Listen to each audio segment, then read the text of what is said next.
میں گزشتہ دنوں کشمیر گیا تھا، تو وہاں سے مجھے 2 کتابیں کب گئے ملی. تھے آپ؟ میں اکتوبر میں گیا تھا. اسی سال؟ گزشتہ سال ہاں اکتوبر گزشتہ سال میں. نہیں، جی. ہاں ٹھیک ہے. تو وہاں سے مجھے 2 کتابیں ملی تھیں، جی جس میں یہ ذکر ہے کہ حضرت موسیٰ علیہ السلام کا عصائے موسیٰ اور سنگ موسیٰ یہ کشمیر میں موجود ہیں، ٹھیک. اور باقاعدہ انہوں نے اس کی تصویر دی ہوئی تھی. اور ساتھ یہ بھی تھا کہ آج بھی وہ لوگ یہ اعتقاد رکھتے ہیں کہ جب کبھی ان کے اوپر کوئی آفت آتی ہے یا بارش نہیں ہوتی تو اس عصا کو نکالتے ہیں اور اس کو ہوا میں گھماتے ہیں تو وہ ان کی مصیبتیں دور ہو جاتی ہیں. اس تعلق سے کچھ یہ آپ نے بتائی. اس کتاب میں پڑھا؟ جی ہاں. کبھی بائبل بھی پڑھی کہ نہیں؟ بائبل بھی پڑھی تو ہے لیکن واقعی ملتا ہے ذکر؟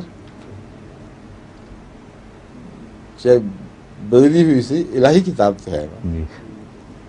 اس میں تو اشارہ بھی نہیں ملتا کہ حضرت موسیٰ کشمیر گئے ہوں. قرآن کریم نے عیسیٰ کے السلام کے متعلق دیا ہوا واضح اشارہ، فَأَوَيْنَاهُمَا إِلَىٰ رَبْوَةٍ ذَاتِ قَرَارٍ وَمَعِينٍ.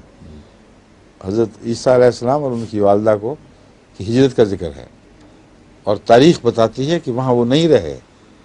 نہ حضرت عیسیٰ علیہ السلام رہے، نہ حضرت مریم رہیں، نہ ان کا مزار ہے نہ ان کا مزار ہے. تو یہ تو حقیقت ہوئی.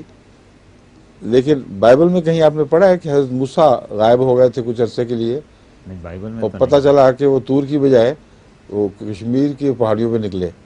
نہیں، وہ تو نہیں تو ہے. پھر وہ چھوڑ کے یہ قصے پڑھ کر آپ کہتے ہیں کہ وہ یہ ہو گیا ہوگا؟ عجیب بات ہے.